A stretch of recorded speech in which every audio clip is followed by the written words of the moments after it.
Donc, bonjour tout le monde, bienvenue à notre webinaire du mois de février. Donc, aujourd'hui, on a avec nous Vanessa Serrano-Borras qui va nous parler de son expérience, là, de ce que j'ai compris euh, avec le programme de certificat du PBRN de 2016-2017 sur la recherche appliquée à la clinique en première ligne. Donc, juste avant de commencer, moi, c'est Mélanie Anne-Friedman. Je suis une des responsables de la fonction du renforcement des capacités pour le réseau 1. Pendant le webinaire, si jamais vous avez des difficultés techniques, vous pouvez vous connecter par téléphone ou vous pouvez toujours écrire à Daniel. Là, elle vous a mis les informations dans le chat là, sur le côté. Sinon, si vous avez des questions pendant la présentation, vous pouvez lever la main en cliquant sur le petit icône pour lever la main. On vous ouvrira le micro à la fin de la présentation pour que vous puissiez poser votre question de vive voix. Sinon, vous pouvez nous écrire aussi dans la boîte de chat vos questions au fur et à mesure de la présentation. Je vais les lire à la fin de la présentation. On va vraiment faire notre possible pour répondre à toutes les questions.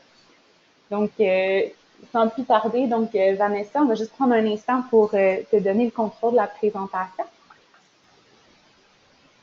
Bon, bonjour tout le monde. Je suis Vanessa Serrano, je suis médecin de famille dans les fonds à l'MFU maintenant, de Trois-Pistoles, au Bas-Saint-Laurent. Je ne sais pas si quelqu'un a lu ma bio, ma petite bio. C'est pas nécessaire parce que j'ai aucune formation en recherche en fait. Donc, peut-être que je suis pas la meilleure invitée de l'année. Hein. Mais en tout cas, on m'a demandé, j'étais invitée aujourd'hui pour vous parler du programme auquel j'ai participé pendant l'année 2016 et 2017. C'est un certificat en recherche appliquée en première ligne, on dirait PBRN, et je viens vous montrer ça pendant quelques minutes. Pas beaucoup. S'il y a des choses qui vous intéressent spécialement, ça me fera vraiment plaisir de vous envoyer toute l'info, mais je ne pensais pas que c'était pertinent dans le webinaire d'aujourd'hui, sinon ça pouvait être vraiment ennuyant. Donc, je vais vous donner comme des lignes un peu générales de ce que j'ai fait, un peu mes réflexions personnelles. Et j'espère que la discussion après, ça sera plus intéressant que ça si vous avez des questions ou des choses. Donc, on commence. Okay. Donc, c'est ça. C'est mon programme. Je n'ai pas de relation avec des intérêts commerciaux. Aucune, mais l'Université Laval m'a soutenue à travers de tout mon parcours, hein, mais pas de façon commerciale. Attendez. Donc voilà, ça c'est les objectifs d'aujourd'hui. Je vais vous présenter le programme auquel j'ai participé en recherche en première ligne. Je vais vous partager aussi les résultats et mes réflexions suite à la réalisation de ces programmes. Et à la fin, j'espère qu'on pourra parler des opportunités de partenariat entre les chercheurs et les cliniciens. Quand je vous avance déjà, mon parcours n'est pas du tout chercheur, mais j'ai eu toujours un spécial intérêt. Donc, je vais vous partager mes réflexions comme clinicienne surtout. Et une minute avant de commencer, je vais vous voler une minute de votre temps. Ça, c'est un proverbe espagnol, là, que la traduction pourrait être à peu près ça que vous le disiez. Hein. Être reconnaissante, faire montre de politesse, au moins chez nous, en Espagne. Moi, je viens de l'Espagne. Donc, à ce moment-là, je voulais remercier surtout au directeur de mon GMFU qui m'a tout un sujet spécial que j'ai dans la recherche. On pourra se parler après, mais je pense que ça fait partie des piliers principaux dans la recherche aux cliniciens. C'est le soutien de l'équipe qu'on a à côté de nous et surtout de notre directeur. Il doit croire à ça, sinon je pense que c'est un échec sûr et certain. Et je voulais, excuse-moi, aussi remercier à Franck Légaré qui ne me connaissait pas du tout. Ça fait des ans, je répète que je suis au Québec et qu'ils ont pris mon intérêt à la recherche comme, avec beaucoup d'amour et toute l'équipe aussi m'a soutenue. Je ne voulais pas laisser passer l'opportunité de nous rappeler que Franck Légaré, c'est une des scientifiques plus influentes de la planète et en plus, c'est une femme, chose qui est vraiment merveilleuse. Donc, si on reprend la présentation, on commence par le premier objectif. Je vais vous présenter le programme. Dans les fonds, c'est un programme qui a été créé pour ces deux personnes. Probablement, vous les connaissez mieux que moi. Ce sont deux chercheurs reconnus aux États-Unis en première ligne, Jim Werner et Lijay Treinen. c'est vraiment un projet personnel, je pense, des deux. Ils ont voulu comme recommencer une nouvelle génération de chercheurs, de donner l'importance qu'il devrait avoir la recherche en première ligne. Ils ont créé un programme. C'est la deuxième année qu'ils faisaient ça et malheureusement, il n'y aura pas une troisième parce qu'ils n'ont pas les ressources pour continuer à le faire. Je répète, il y avait beaucoup d'efforts personnels de ces deux personnes et des autres collaborateurs parmi les différentes universités des États-Unis et Canada. Les programmes étaient gratuits pour tous les participants et j'ai l'impression que tout le monde a participé d'une façon vraiment bénévole, mais avec un intérêt, un effort vraiment surprenant.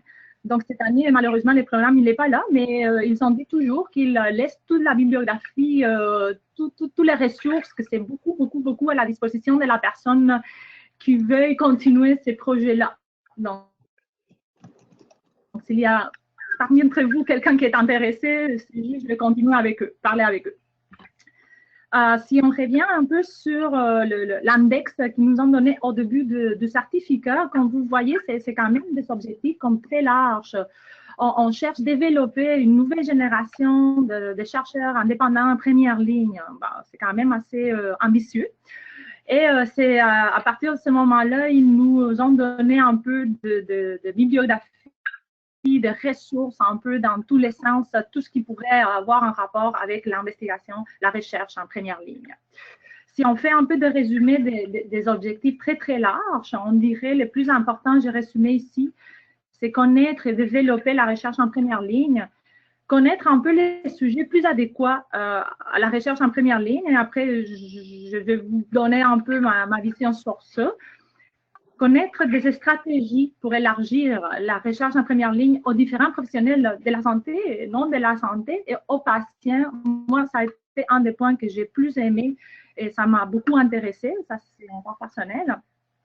C'était pas, heureusement, un programme sur épidémiologie ou sur statistiques, mais quand même, on a eu certaines webinaires sur le design plus utilisé en recherche en première ligne. On a parlé aussi de l'implémentation, effectivement, de la recherche, une fois ça a été fait, comment l'implémenter et la disséminer. Et il y a eu certains points assez importants et intéressants, je trouve, un peu philosophiques, sur les différences entre les systèmes de santé des États-Unis et du Canada. La première année, c'était seulement des étudiants des États-Unis. La deuxième année, les organisateurs ont décidé que peut-être c'était intéressant d'inclure aussi des étudiants du Canada et pouvoir établir des alliances dans l'avenir, chose qui a été très riche et qui nous a permis de participer à nous. Donc, comme vous avez vu, les objectifs étaient vraiment très larges. Il y avait beaucoup d'activités pendant l'année qu'on a travaillé, l'année académique, mais basiquement, on pourrait faire le résumé que les actions les plus importantes, les tâches les plus importantes, c'était assister au webinaire qui développait les différents sujets des objectifs. On avait un webinaire aux 2 semaines qui abordait les différents sujets des objectifs.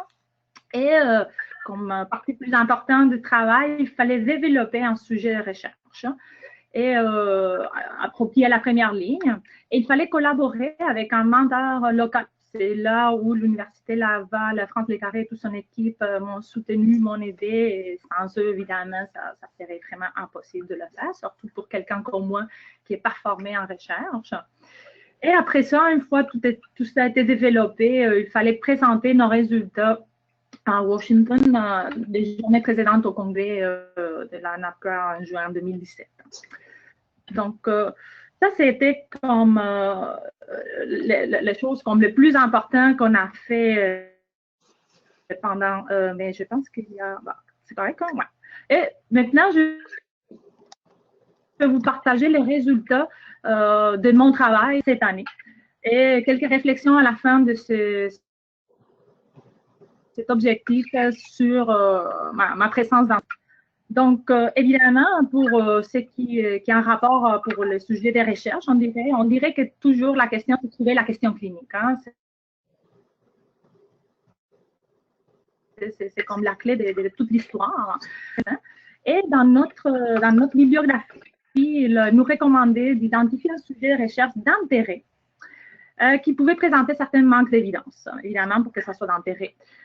Moi, je dirais d'intérêt pour la manque d'évidence, mais je dirais aussi que l'intérêt pour le chercheur, il faut passer beaucoup de temps avec ces programmes-là. Donc, je pensais qu'il fallait chercher quelque chose qui m'intéressait à moi. Et il fallait utiliser les critères Funner, Feasible, Interesting, Novel, Ethical and Relevant pour formuler notre question. Évidemment, ça a été une partie très importante. Est-ce que vous m'entendez encore? Oui. Parfait. Donc, on continue. Comme j'ai dit, trouver la question clinique, c'était pour moi comme la chose la plus importante. Donc, à ce moment-là, j'ai commencé un peu attendez, c'est la présentation maintenant. D'accord. Je commençais à chercher un peu dans mes obsessions, qu'est-ce qui m'inquiète, qu'est-ce que j'ai dans mon bureau, à quoi j'y pense, je réfléchis, quelles questions je me pose tout le temps devant mes patients. Donc, dernièrement, dans les dernières années, je pense qu'on est un peu tous d'accord hein, qu'on est dans le monde, dans l'époque de surdiagnostic, du surtraitement. Vraiment, c'est une des choses qui a bouleversé plus ma pratique dernièrement. C'est pas ça qu'on apprend à l'école. Ça commence à changer, heureusement, mais c'est pas ça qu'on apprend à l'école. On doit prescrire, on doit suivre les guides pratiques cliniques, hein, mais après, on a vu que tout ça, c'était pas tout à fait vrai. Donc, on commence à se questionner beaucoup de choses en première ligne. Donc, j'ai décidé de commencer cette ligne d'investigation de recherche un peu. Et c'est pour ça que j'ai commencé à penser, à réfléchir à tout ce qu'on parlait normalement avec nos collègues, avec les patients. Et cette année, en 2016, il y avait une nouvelle guide de l'INES qui venait de sortir sur les inhibiteurs de la pompe des protons, sur la mauvaise utilisation dans tous les pays occidentaux, dans les fonds qu'on fait de cette pilule-là.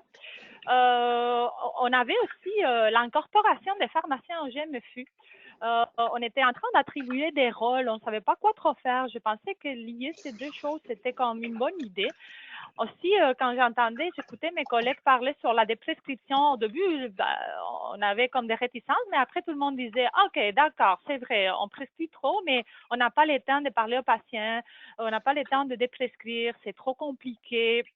On n'a pas l'aide, etc. Donc, je pensais que peut-être ce n'était pas nécessaire que ça soit fait pour le médecin. Ça pouvait être fait pour un professionnel de la santé qui connaît bien les médicaments, comme le pharmacien.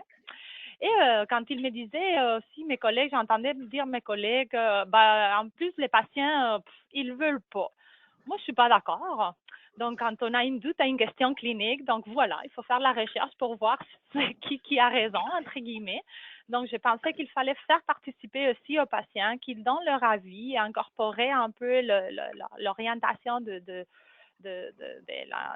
la médecine basée, fondée sur les patients un peu. Donc, j'essayais un peu de mêler tout ça dans mon étude, on dirait. Et on a commencé avec ces brouillons-là. On a pensé que peut-être on pouvait prescrire des CPP avec la pharmacienne du GMFU et avec l'avis du patient. Donc, ça veut dire vraiment d'utiliser des protocoles connus, mais qui étaient modifiés avec l'avis des patients. Donc, c'est à partir de ces points-là et de cette idée de recherche qu'on a commencé à travailler.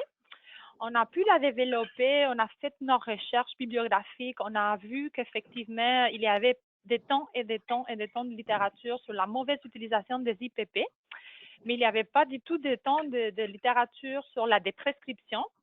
On ne sait pas c'est la meilleure façon de déprescrire les médicaments. On a eu des expériences avec les pharmaciens, mais toujours supervisées par des médecins, jamais d'une façon comme individuelle ou en suivant un protocole comme établi. Et définitivement, il y avait très peu de littérature sur des programmes de prescription où les patients travaillaient activement dans sa prescription. Donc, on a essayé de développer notre concept paper à partir de tout ça. On a été capable d'établir des objectifs pour notre étude. Et finalement, on a pu présenter ça, comme je vous avais déjà dit, à Washington devant nos collègues. Et on a eu un bon feedback sur notre étude. Ça a été bien accueilli. Tout le monde pensait que c'était vraiment très alarmant, on pourrait dire. Il n'y avait pas beaucoup d'évidence. On avait quand même des doutes méthodologiques de comment prouver ça. On a eu certains feedbacks. Et finalement, on a pu finir notre programme à Washington le mois de juin. Donc, la conclusion, c'est tout ça? Ben non. On fait tout ça théoriquement pour aller plus loin, pour le mettre en pratique. On avait eu quand même un bon feedback de tous nos collègues, mais c'était quand même, il y avait comme des doutes un peu existentiels sur certaines méthodes, sur la méthodologie surtout.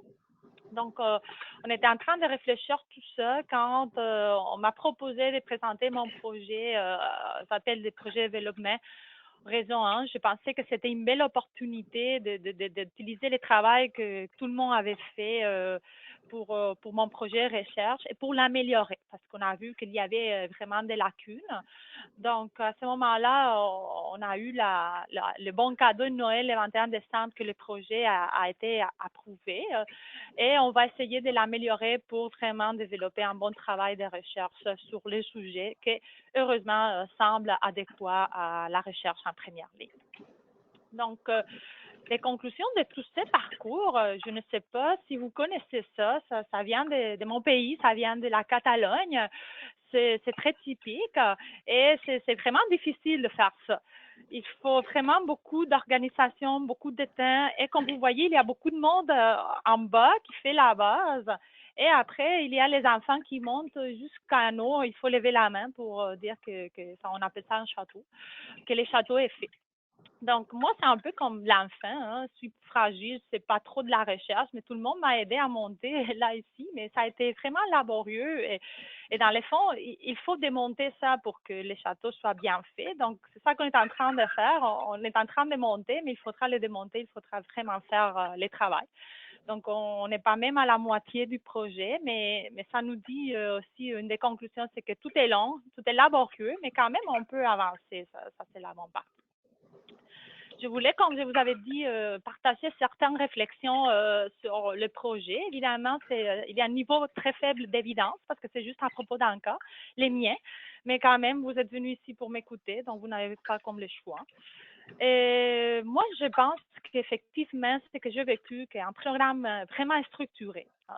Structuré, ça veut dire avec des points clairs sur la recherche en première ligne et dirigé aux cliniciens pourrait vraiment aider au développement de projets de recherche. Ça, c'est facile à dire, évidemment, très difficile à faire, mais quand même, je l'ai vécu. Donc, sans les programmes, même si j'avais un intérêt avant en recherche, j'aurais jamais pu développer des projets qu'on est en train de faire. Ça c'est sûr et certain, ça m'a donné beaucoup de stabilité, faire toute la bibliographie que j'ai, tous les soutiens. Donc, c'est sûr qu'un programme vraiment structuré, dirigé aux cliniciens, je pense que ça serait vraiment aidant. Quel genre de clinicien? C'est pas nécessairement quelqu'un qui lève la main, qui dit qu'il est intéressé à la recherche. J'ai plein de collègues que je parle au congrès qui ont jamais fait de la recherche, mais quand même qui ont un bon esprit critique, hein, qui lit beaucoup d'articles, qui réfléchit à sa pratique, qui se pose des questions dans les bureaux devant ses patients, qui parle avec ses patients. Quand même, ça serait quelqu'un qui peut-être serait intéressé à faire un programme en recherche. Je trouve beaucoup même de mes collègues qui peut-être lisent moins des articles, mais qui sont très intuitifs. Hein.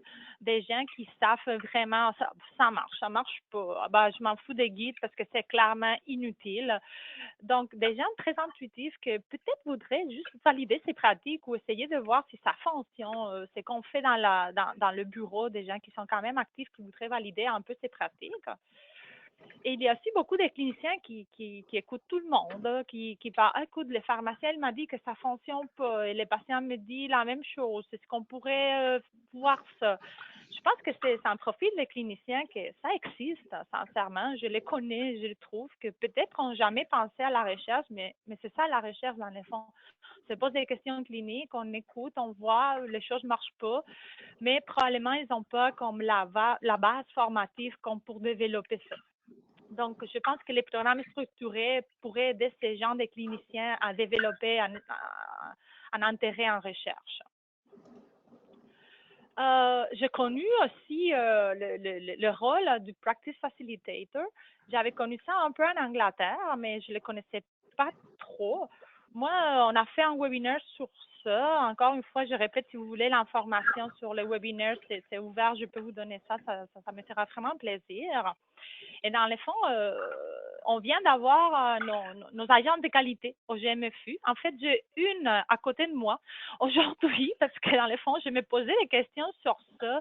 Il vient d'arriver, son rôle n'est pas clair. Je me questionnais sur si ils sont comme de practice facilitator aussi. Donc, si vous avez intérêt à les écouter, bon, j'ai mon agent de qualité ici avec moi, à côté de moi, que j'ai invité un peu au cas où la discussion part par là, mais vraiment, je pense que c'est un point important dans la recherche en première ligne. La seule chose c'est un bémol pour moi du Practice Facilitator, c'est pourquoi on va l'utiliser. Et moi, j'ai quand même, je suis au début de la quarantaine, j'en ai vécu déjà certaines choses, on dirait, en médecine. Et les objectifs douteux, ça me dérange. Hein. Moi, un practice facilitator pour implémenter l'implémentation des guides de pratiques cliniques comme tels connus, dyslipémie, etc., facteurs de risque cardiovasculaire, sincèrement, ça m'intéresse pas du tout. Pour moi, on commence à voir un peu toute l'histoire de l'hypertension. Encore une fois, un guide de pratique clinique qui n'est pas fondé sur l'évidence. Non, je ne veux pas revenir ici. En fait, ça, c'est pas la première ligne. Ce sont de messieurs qui décident certaines choses.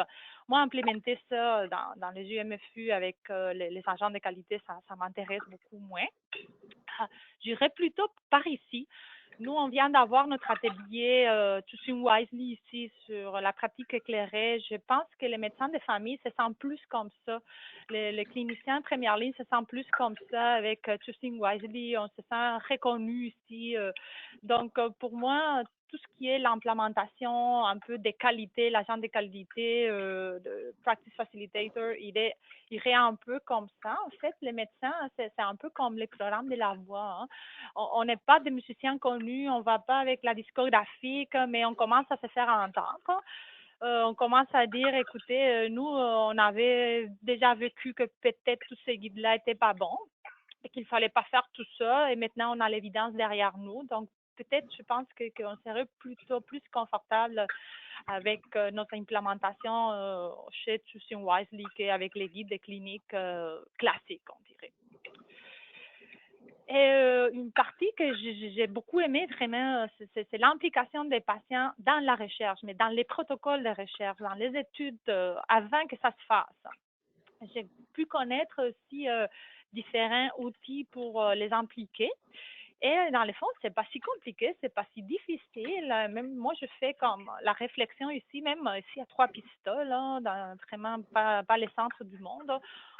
Je pense qu'on serait capable de faire un community study engagement. On connaît la communauté, on connaît les pharmaciens, on connaît les TS, on connaît les patients, la communauté vraiment des organismes qui travaillent avec nous.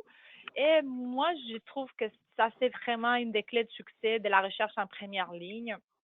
On doit avoir l'appui de nos patients qui soient intéressés pour qu'on puisse réussir à faire un vrai projet.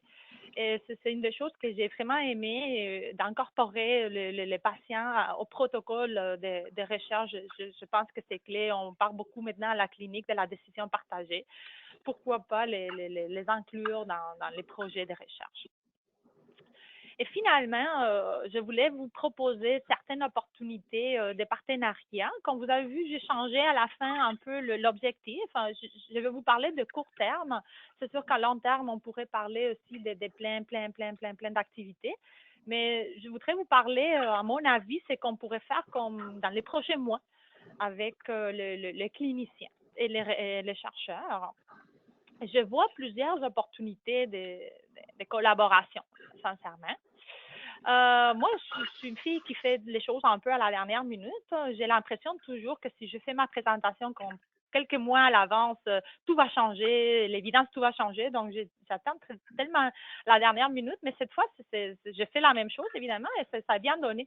Parce que dans le fond, jeudi passé, j'ai pu assister à la retraite du département de médecine familiale. On réfléchit surtout à l'enseignement. Et heureusement, il y avait un point que c'était la recherche en région qu'est-ce qu'on pouvait faire pour l'enseigner, qu'est-ce qu'on pouvait faire avec ça.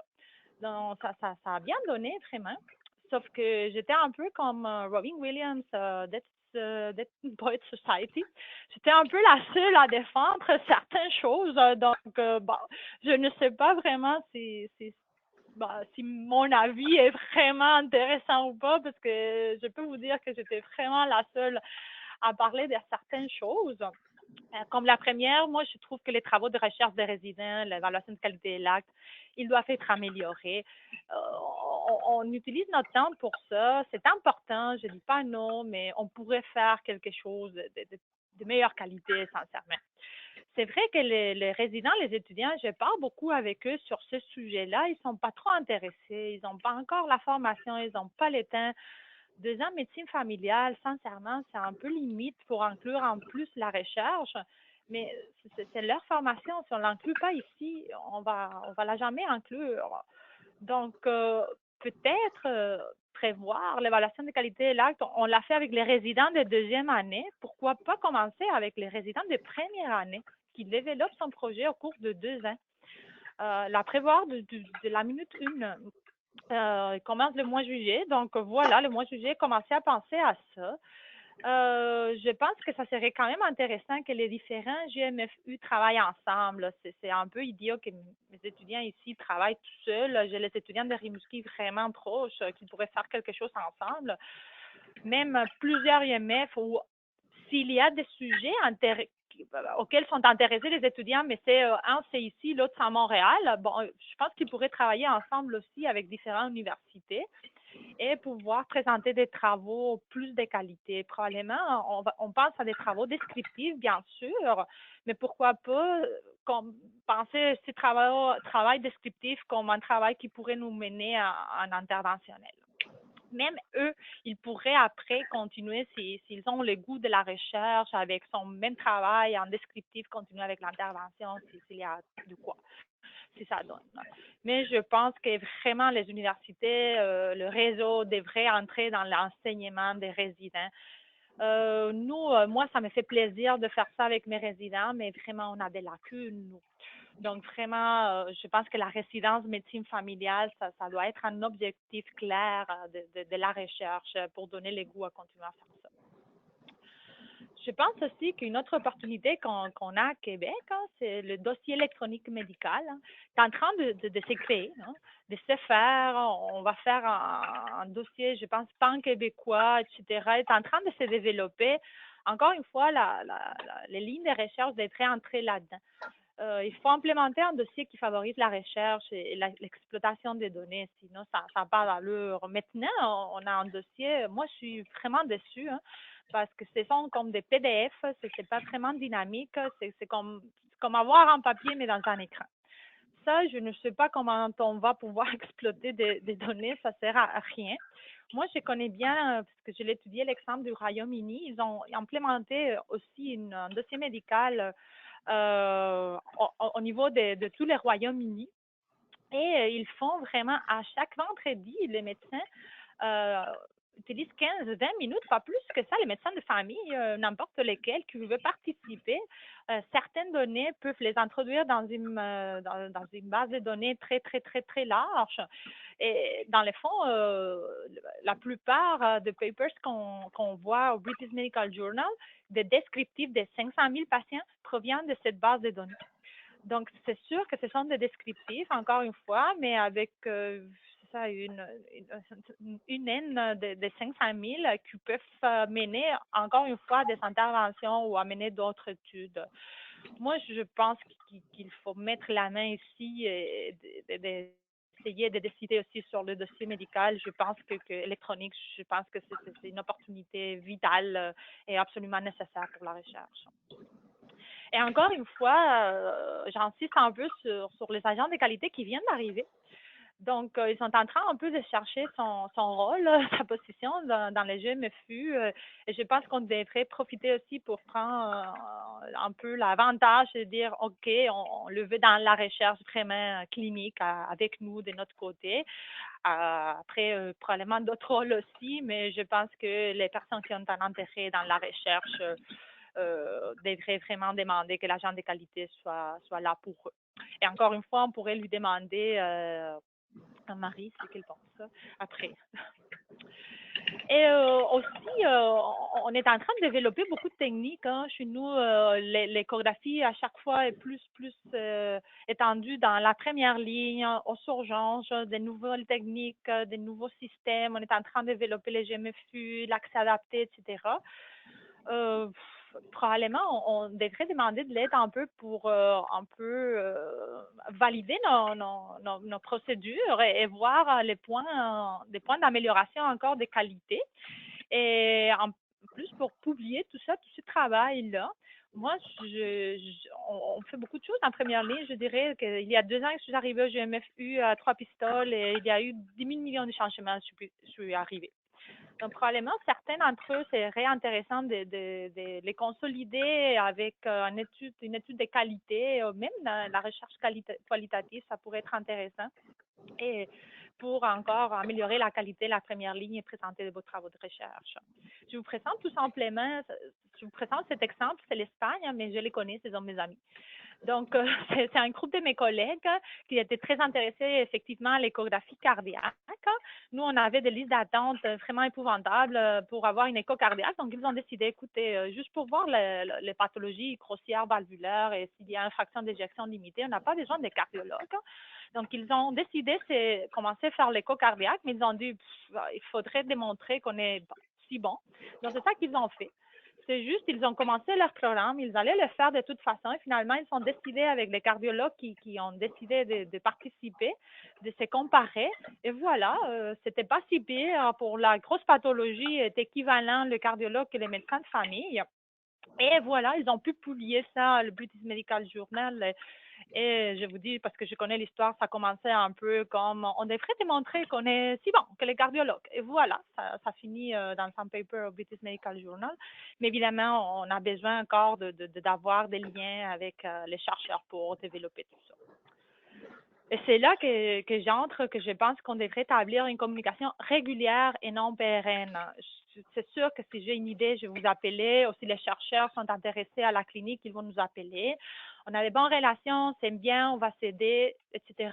Mais je pense qu'il faut être avant que ça. Il faut vraiment s'en parler. On doit dire, hey, écoutez, en première ligne, ça se passe ça, choosing wisely, blablabla, l'échographie. Et vous dites, OK, ça va, ça marche pas, etc. Mais vraiment avoir des communications régulières et pas juste au besoin d'un de deux. Donc, évidemment, ça ne sera pas tous les mois, mais peut-être une fois par année ou 2 fois par année avec la résidence, les programmes d'enseignement, je ne sais pas, c'est juste des idées, des réflexions. Je voudrais bien vous écouter ce que vous pensez. Donc, voilà, c'est à peu près ça. En conclusion, encore un très faible niveau d'évidence, c'est juste l'opinion pas même d'une experte. Donc, probablement le plus faible niveau d'évidence. Je pense qu'il faudrait établir une communication régulière, une formation spécifique. Il faut vraiment, vraiment penser à la résidence en médecine familiale. Écoutez, même, je sais pas, demander une année de plus. Chez nous, la résidence en médecine familiale, c'est 4 ans.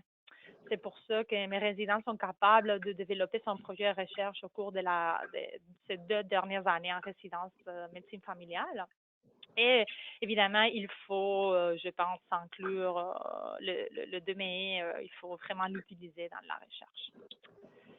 Voilà, c'est une présentation courte parce que c'est ça, j'avais pas trop à vous dire à vous, mais vraiment, j'aimerais vous écouter, savoir si vous avez des questions ou si vous avez des discussions, si vous n'êtes pas d'accord du tout, de me le dire. Bon, mais super. Merci beaucoup, Vanessa, pour la présentation. Merci aussi d'avoir pallié aux petits problèmes techniques qu'on a eu au cours de la présentation. Vous pouvez juste changer à la diapo suivante pour rappeler aux gens comment poser des questions.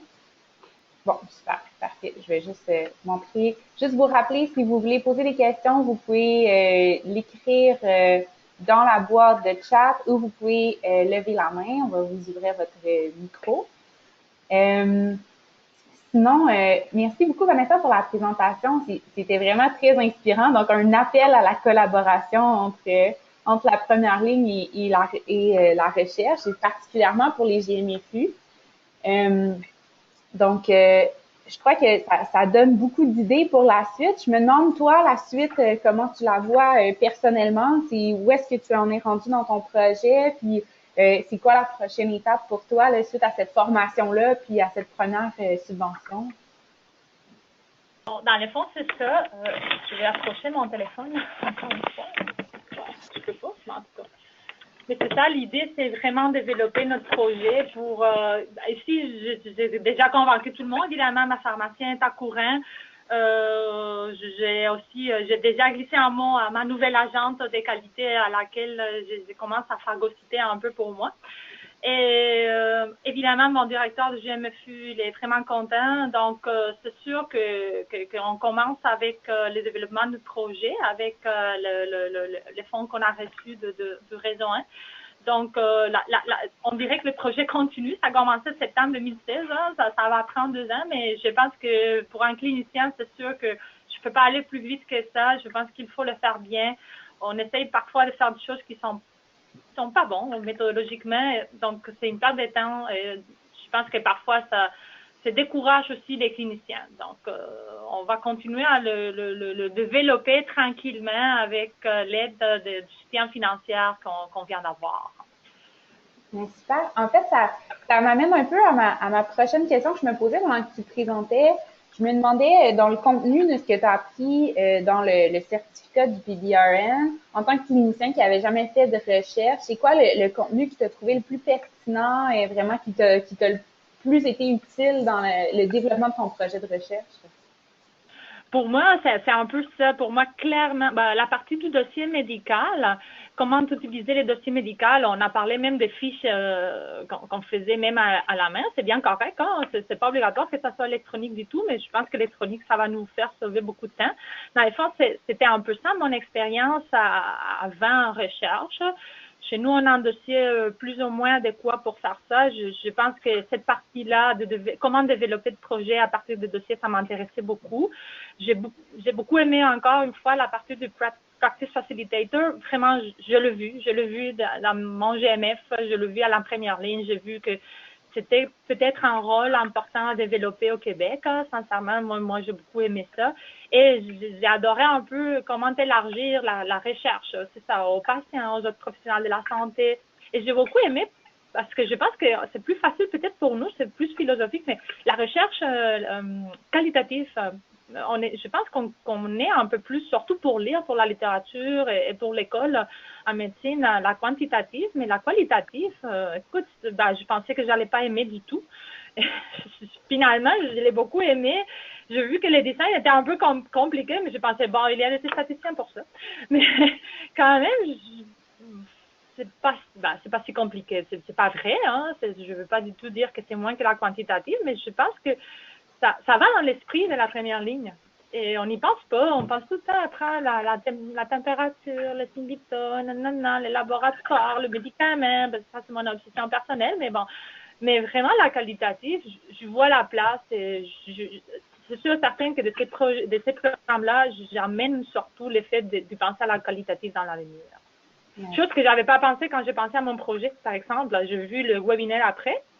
Peut-être j'aurais changé parce que je l'ai trouvé très pertinente pour la première ligne. Ben, super. En fait, je me demandais aussi, juste en termes de temps, combien de temps est-ce que ça te prend de consacrer à ton projet de recherche? C'est souvent une barrière qu'on entend pour les cliniciens de participer à des projets de recherche. Là. Combien est-ce que tu mets de temps sur la recherche? Combien de temps, pardon? Je n'ai pas entendu. Oui, combien de temps, en fait, est-ce que tu réussis à mettre sur la recherche? On sait que c'est une barrière souvent pour les cliniciens à faire des projets de recherche. Tu veux dire que régulièrement, je fais ce que je peux, vraiment. La fin de semaine, c'est sûr et certain que c'est pour ça que je dis qu'il faut que ton entourage, on peut dire les collègues, surtout ton directeur, soient d'accord avec ça. Parce que, par exemple, quand je devais présenter mes projets, je prenais des journées congé pour ça, sincèrement. Quand j'avais comme des deadlines ou quelque chose comme ça, et mon directeur était bien d'accord avec ça, était complètement au courant. J'ai eu mes journées pour aller en congrès. Donc, c'est sûr que dans les points un peu plus extrêmes, mais c'est sûr que maintenant, les objectifs de Dr. Barrett, hein, qu'il faut suivre oui ou oui, on doit avoir un certain numéro de patients, notre accès adapté, l'assiduité.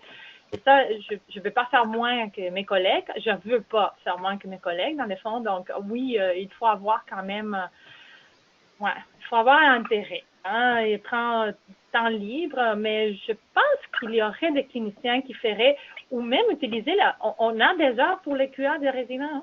Ça, c'est établi dans notre horaire. Tous les enseignants des GMFU ont du temps pour développer les QA. Ça, c'est dans l'horaire, c'est payé, c'est... Donc, ça, c'est pas du bénévolat. Ça, c'est vraiment quelque chose à utiliser. C'est pour ça que je le trouve plus faisable, dans les fonds.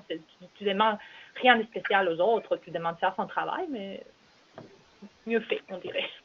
C'est super intéressant, puis c'est inspirant de voir aussi ton dévouement à ton projet de recherche.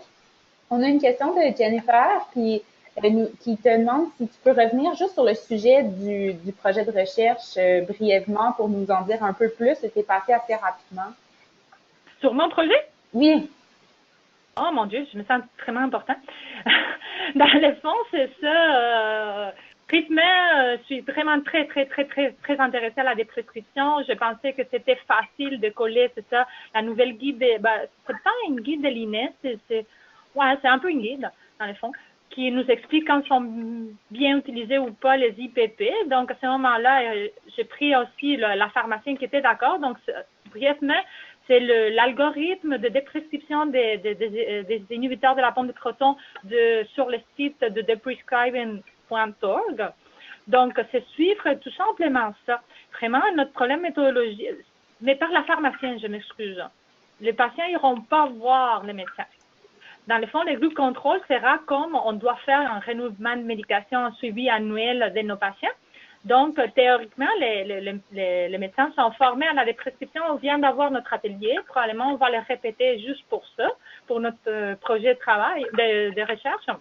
Donc, l'idée, c'est comparer vraiment, même si les médecins sont au courant des recommandations sur la prescription, sont capables de prescrire plus qu'une pharmacienne qui va faire seulement ça. Et on va voir, mais sur l'algorithme de prescribing.org, ce qu'on veut faire, c'est rajouter les évaluations du patient. Parce que c'est vrai que c'est très clair, c'est très facile. Vous allez diminuer à la moitié de la dose et après l'autre moitié, après ta. Mais moi j'essayais, parce que je suis très convaincue sur ça. Mais j'entends des patients qui ont raison quand ils disent « Ouais, mais j'ai déjà essayé, parce que beaucoup de fois, ils ont déjà essayé et je ne peux pas faire la moitié. » Donc, je ne peux pas suivre l'algorithme comme tel pour tous les patients si je veux avoir vraiment du succès. Donc, je vais avoir un algorithme personnalisé pour chaque patient qui puisse être discuté avec la pharmacienne et une fois, ça soit comme décider entre les deux, suivre pendant un an ce patient-là et voir si cette personne-là est capable de réduire à la moitié sa consommation d'IPP. Pourquoi la moitié? Ouf, là, les chercheurs peuvent détruire méthodologiquement parce qu'il n'y a pas d'évidence de rien de tout ça. Ça a été un sujet de discussion qu'on a eu évidemment parce que j'ai rien pour dire la moitié. Pourquoi j'ai choisi la moitié? C'est une question plutôt clinique qu'on verra si méthodologiquement est correct. Dans les fonds, c'est la première étape. La première étape, si on prend 40 mg de pantoprazole, la première étape, c'est prendre 20. Dans les fonds, on sait qu'on ne pourra jamais aller à zéro pendant un an parce que les personnes qui ont de reflux, ça revient régulièrement, mais on ne veut pas qu'ils prennent ça régulièrement, juste qu'ils les prennent quand il faut. Parce que dans les fonds, les effets secondaires qui sont reliés sont rares, sauf qu'il y a beaucoup de monde qui prend à dose très élevée. Donc, la probabilité d'apparition d'effets secondaires, ça augmente comme ça. Si on diminue juste la dose, probablement, on va diminuer la probabilité d'avoir des effets secondaires. Donc, c'est la moitié. En plus, c'est un objectif moins ambitieux, je pense, plus facile, mais je pense que montrer que tu as consommé la moitié des IPP quand même, c'est quand même intéressant. Mais je suis prête à écouter toutes les critiques du monde, hein, parce que c'est ça qu'on va faire et j'en suis consciente que méthodologiquement, on va voir. Il faut beaucoup discuter sur ça. C'est pour ça qu'il fallait vraiment l'améliorer. Super, merci beaucoup. C'est super intéressant comme sujet. Tu as mentionné tantôt que tu avais l'agent d'amélioration continue de la qualité du GMFU avec toi. Donc, je ne sais pas si on peut peut-être discuter un peu avec elle. Je pense que ce serait intéressant. Ah, j'allais vous l'introduire directement. On a eu un webinaire il n'y a pas très longtemps sur le cadre de référence d'introduction. Bonjour! Bonjour! Alors, oui, mon nom c'est Anne-Marie Pinault, je suis la nouvelle agente en amélioration continue de la qualité depuis le 18 décembre dans la région du Bas-Saint-Laurent. Donc, moi, je suis pour Rimouski et les Basques. Actuellement, notre rôle, c'est comme on est en train de construire un avion en plein vol, là, surtout au niveau de la recherche. Pour moi, c'est très nouveau. Il y a différentes choses qu'on peut être amené à faire en tant qu'ACQ. On a vraiment un rôle, dans notre rôle, là, il y a vraiment une fonction de soutien à la recherche. On ne va pas être appelé, par exemple, à être une assistante de recherche, c'est-à-dire qu'on ne va pas faire du tapage de verbatim, on ne va pas aller nécessairement faire des entrevues qualitatives, par exemple, avec des gens. Par contre, on peut être interpellé, j'entendais tout à l'heure, au niveau des patients partenaires. On peut être interpellé pour faire des liens avec les patients. On peut être interpellé pour faire des liens entre les différents acteurs également, entre les différentes instances de recherche aussi. Donc, on peut être interpellé à différents niveaux.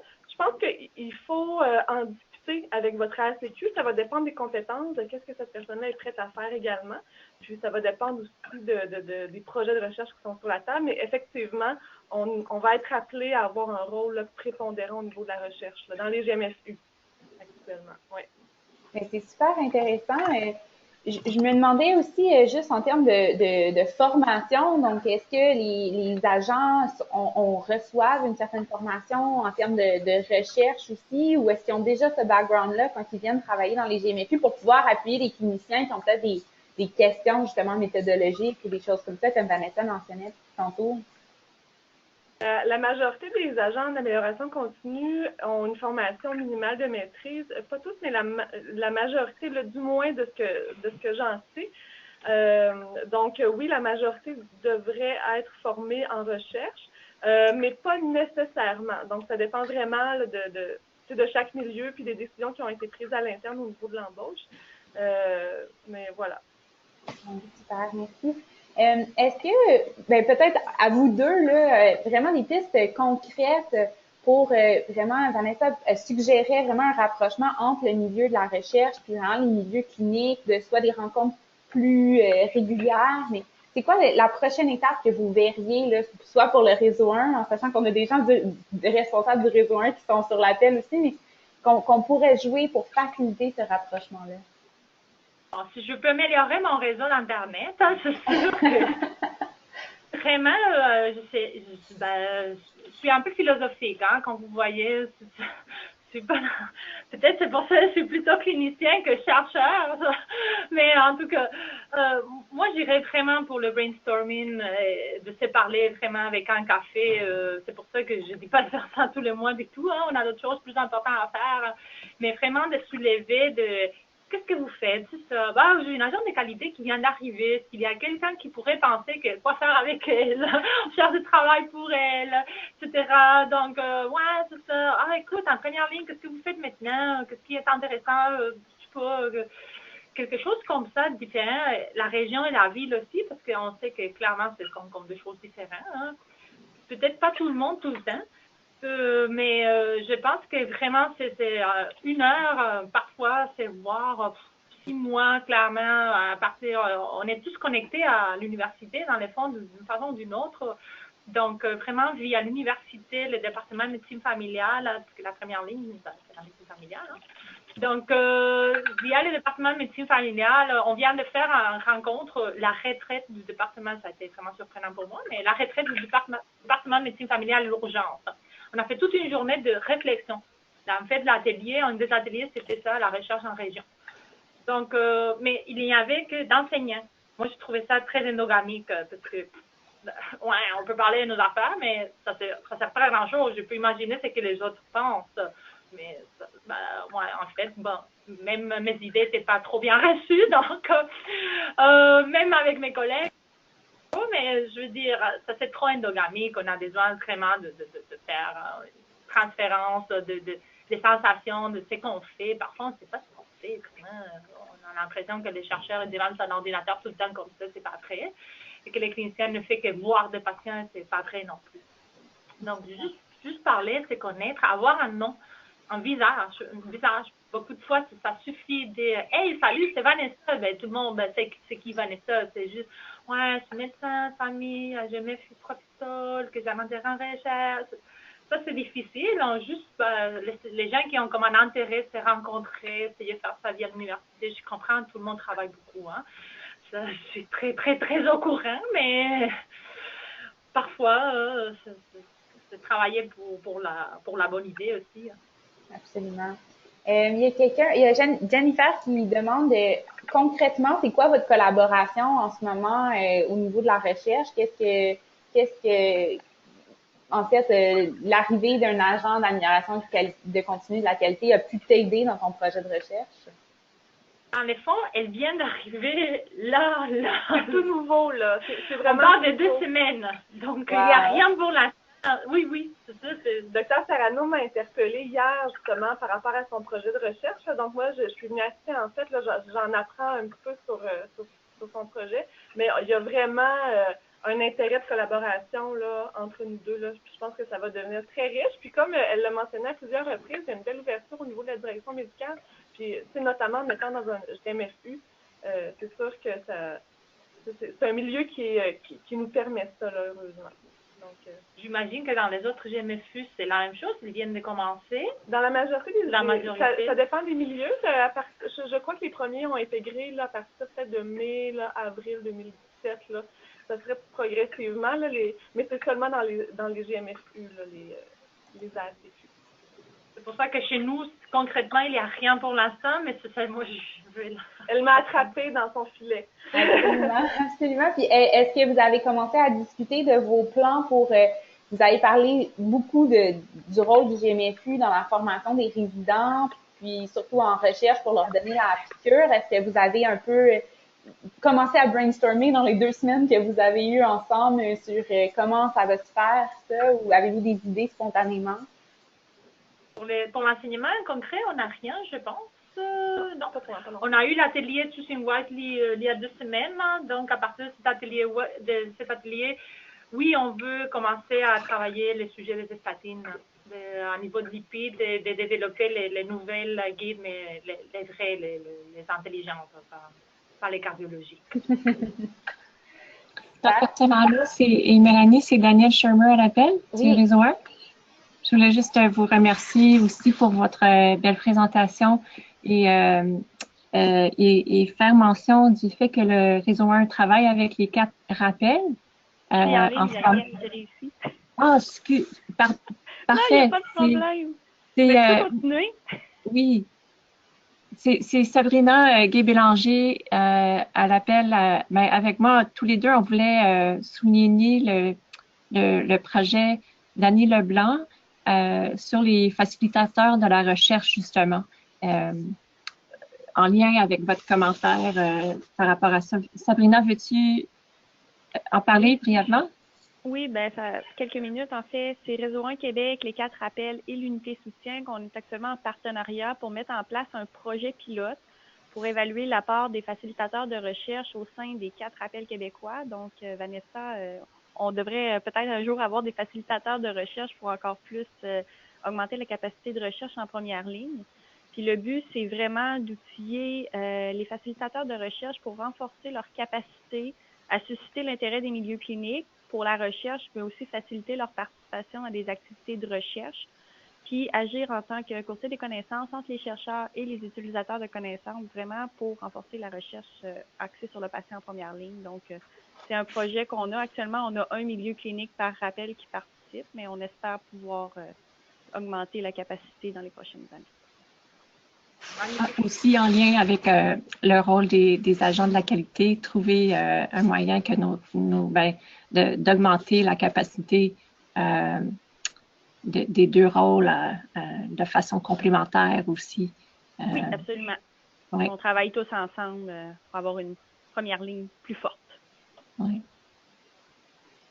Bon, je vois notre heure qui est quasiment terminée, donc je voulais vous remercier encore aux 2, en fait, tant pour la présentation que d'avoir relevé le défi de sauter dans la conversation après la présentation. Donc, c'est très inspirant. Je pense que tout le monde est bien d'accord qu'il faut mieux engager les cliniciens dans la recherche, il faut mieux rapprocher la recherche des milieux cliniques pour vraiment répondre aux questions qui sont pertinentes. Donc, je vous remercie vraiment de la présentation. Pour les autres, juste avant de partir, donc juste vous rappeler qu'on a un prochain webinaire au printemps, donc déjà le printemps qui arrive. Donc le 13 avril, on va avoir une présentation d'Elisabeth Côté-Boileau sur la pérennisation et la mise à l'échelle des innovations dans le système de santé. Je vous rappelle que tous nos webinaires sont accrédités et les enregistrements sont disponibles sur YouTube. Aussi, notez à votre calendrier que la journée scientifique du réseau 1 va arriver le 15 juin. Donc, restez à l'affût, on va vous partager le programme Clina sous peu. Si vous n'êtes pas déjà membre, vous pouvez devenir membre du réseau 1, c'est facile, c'est gratuit. Si jamais vous avez des questions, vous pouvez me contacter donc à melanie.n.smithman@sherbrooke.ca. Vous pouvez écrire à Sabrina aussi. Si vous avez des idées pour un prochain webinaire, n'hésitez pas à nous écrire. Toutes les idées sont bonnes. Donc, merci encore pour la présentation, puis je vous souhaite un bon vendredi à tous. Merci, bye bye. Merci, au revoir.